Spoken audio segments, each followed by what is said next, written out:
changing your life one story at a time. This is the Chicken Soup for the Soul podcast with Editor-in-Chief Amy Newmark. Hey, it's Amy Newmark, and I'm here today with Dr. Randy Nelson, who actually has an MBA and a medical degree. It's Friend Friday, and that's when I introduce you to an interesting person. Randy is one of our writers in our new book, Chicken Soup for the Soul, Step Outside Your Comfort Zone. And we're actually here together on the floor of the National Association of Broadcasters Convention in New York City. Randy lives in New York, so she was nice enough to come and join me here on the floor. And we're both stepping outside our comfort zones today, doing this interview here with people wandering around and looking at us, right? Right. It's a little bit strange. I think everybody can hear the crowd noise in the background. So, Randy, welcome so much to the Chicken Soup for the Soul podcast. Thank you for having me. It's really great being here. And thanks for joining the Chicken Soup for the Soul family. I know this is our first story from you that we've published. I hope we'll see many more from you. Absolutely. I'm sure you have a lot of great stories from being a pediatrician. Yes. So, Randy is actually a pediatrician who was a former investment banking accountant. So, last Friday I talked to Wendy Walker, and she was the child of firstborn Americans, and you're the child of immigrants, and that creates a certain set of expectations in many families. Right. Okay. So my parents are Jamaican, from the island of Jamaica, and I'm a first-generation American. I was born in Brooklyn, New York, many years ago. And, you know, they're just typical, you know, like West Indian parents, you know, had high expectation of my brother and myself. You know, we were expected to go to college, do well in school, work hard. They instilled very strong work ethics in both of us. And so, you know, I guess we're just like our parents' dream. Yeah, so what did you do first? How did you first fulfill your parents' dream? Well, I attempted to do well in school, and when I was in high school thinking about college, you know, I had a desire to be a doctor. I did well enough in school, but I didn't have the confidence. There weren't many African-American doctors, I guess, in my circle. You know, it just seemed so far-fetched. It just didn't seem like a goal that I could attain. So I decided to do business, and I went to the University of Buffalo, upstate, and I majored in accounting, and I, received my degree and started working on Wall Street. So you were a huge success. What caused you to stop working in your successful job on Wall Street using your accounting degree and all of that? Well, after 14 years, during that time period, I received an MBA from Hofstra. You know, I tried to do everything that I needed to do to become a successful accountant. But in 2000, my father passed away. So that kind of changes your perspective on, you know, I guess life. You know, at that point, I'm 30. I'm kind of really thinking about my future. I've always been ambitious. I've always, you know, wanted to do well in this, you know, in my career. I also like to have fun, but, you know, my career, my life's purpose was very important to me.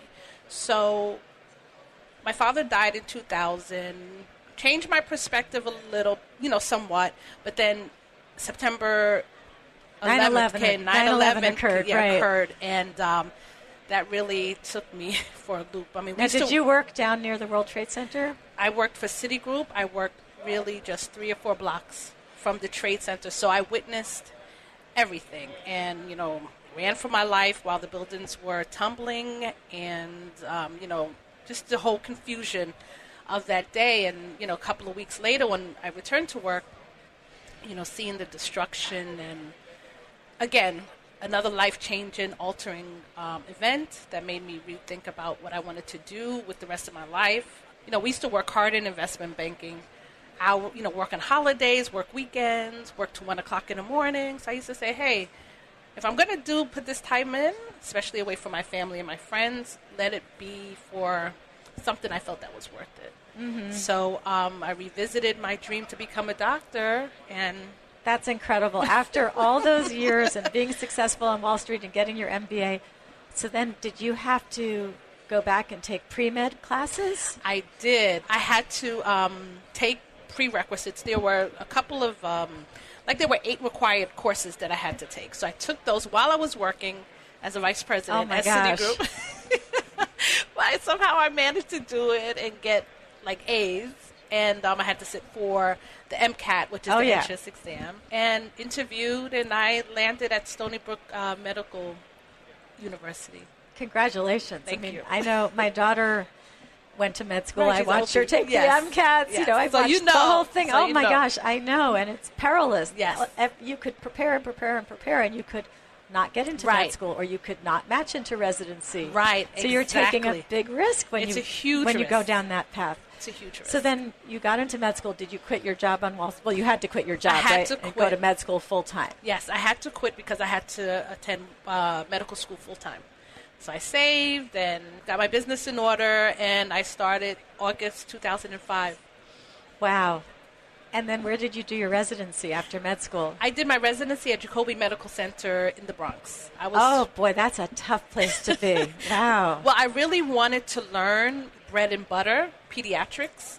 I knew the population that I wanted to serve, and I just wanted to make sure I was an expert and be able to serve, my patients the best way. So that's why, I chose that residency. And now you're a pediatrician Yes. in Brooklyn, serving an at-risk population. Underserved, yes. Very underserved. Shelter, homeless, like families, children of homeless families and shelter families. Wow. That is really something. Mm-hmm. Yeah, that really is. I love it. It's hard, but I really love what I do, and I do not regret making that switch so many years ago. I'm thinking about, I was on the street a couple of months ago in Manhattan, and this woman came up to me, and she had 2 babies with her. I smiled at her. I smiled at her kids. Mm-hmm. She smiled back at me, and then she asked me for money. Uh-huh. And she said she was in a shelter, and I was so shocked. I didn't know what to do. And then she disappeared, and then I felt horrible because I was on my way to Starbucks, and I went back outside, and I looked for her everywhere because I was going to take her to Starbucks and buy her and her kids some food and coffee and everything, and I felt horrible that I hadn't done anything for this poor mother. And it's one of the things we address in our book, Step Outside Your Comfort Zone, which is when you have those inclinations, those impulses to help somebody, don't stop. Just do it. Do it immediately. Yes. Nobody's ever going to be mad at you for doing it. I still feel horrible about not having helped this lady, and I'm sure you see patients like her children all the time. Yeah, I mean, my goal as a pediatrician, I believe that everyone deserves great medical care. I agree with you. I don't care if you are children of a CEO or you're a child of, if you live in a shelter, you deserve the best. So I really try to serve them at the best of my ability, to just do right by them because that's what they deserve. Wow, it must be so hard for those mothers just to get their children to you. I mean, everything is so difficult when you don't have any money, you don't have any transportation, you don't have any child care, you're dragging your kids around with you. I mean, just to take your child to the doctor is a major undertaking for these people. Yeah, it's the population I serve is different from, say, like a middle-class family that has a car that can take their children to the doctor as scheduled. There is a lot of socioeconomic barriers that we have to overcome. I work for a great organization that assists in helping our patients, get to our clinic. We try. I know you work for Bright Point Health. Mm-hmm. And then do you ever go to the shelters or to the at-risk people and treat them where they are? No, they have to come to you. They come to our clinic, yeah. Wow. Well, you must go home every day feeling very fulfilled, but also I guess you're carrying around a lot of trouble. How do you separate your patients' troubles from your life so that you can go home and be happy and not be carrying their burdens along with you each night? Well, I'm very good at compartmentalizing. I'm not that I'm cold and I just shut off. That's new. I think about my patients all the time. But you have to have a healthy set of boundaries so that you can, live your life, have your fun, not feel guilty. What I love, one of the things that I really do love about my job and, the role that I play in is that, I'm from the same neighborhood that I work in. Mm-hmm. So, and I tell my patients that I'm like, look, I'm from Brooklyn. I grew up in Crown Heights, and I'm just like you.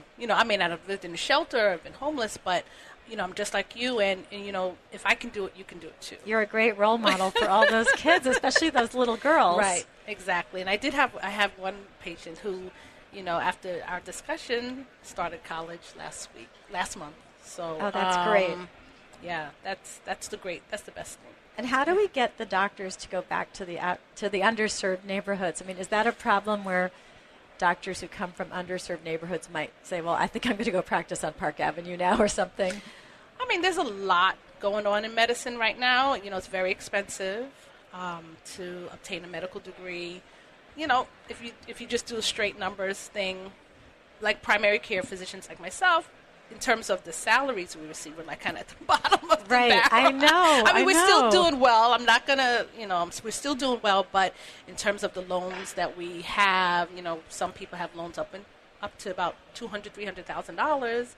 And if you have a salary that's not like in that range, it's kind of hard. And residents only make like $50,000 a year after they get out of medical school, and then they're making $50,000 a year for at least 4 years, if not longer. Now I know in family medicine they're trying to shorten med school. I think my daughter's med school, Brown, instituted a new program where you can go for 3 years and get your MD for family medicine. Oh, I didn't know.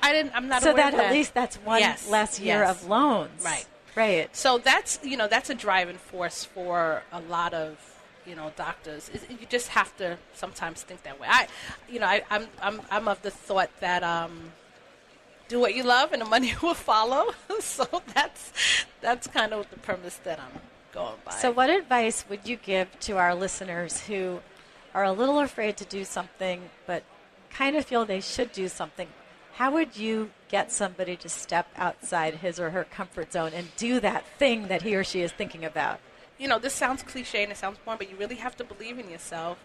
And you just have to believe that everything is going to work out for the best. Like you have to believe. If you don't believe that, it's going to be hard.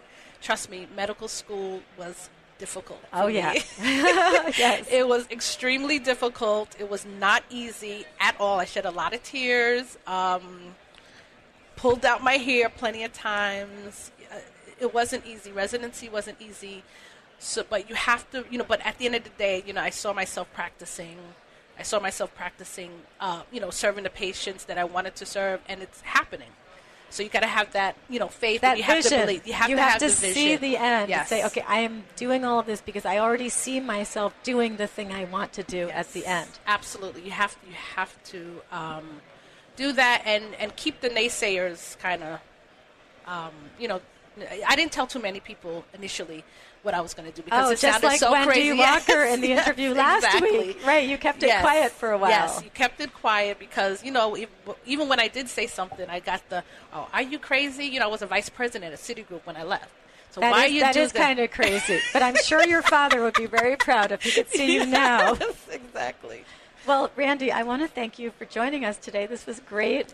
Thank you for having me. I apologize to any investment banking house that is losing an employee as a result of listening to this interview. But I want to thank everybody for listening to the Chicken Soup for the Soul podcast today. And please go to our website and check out this new book, Chicken Soup for the Soul, Step Outside Your Comfort Zone. Go to chickensoup.com, click on podcasts, and you'll see the book. And it's actually on sale now everywhere that books are sold, including Barnes & Noble, which we love because they host so many book signings for us, Books A Million, your local independent bookstore, Chapters Indigo stores, and Costco in Canada, all over the continent, Walmart, Rite Aid, Target, Kroger, Amazon, and wherever else books are sold. Come back Monday for more inspiration and some great tips for how to put more responsibility on the shoulders of your children and grandchildren, literally with a clothing budget. It worked for me, even when my kids were in middle school, and it will work for you.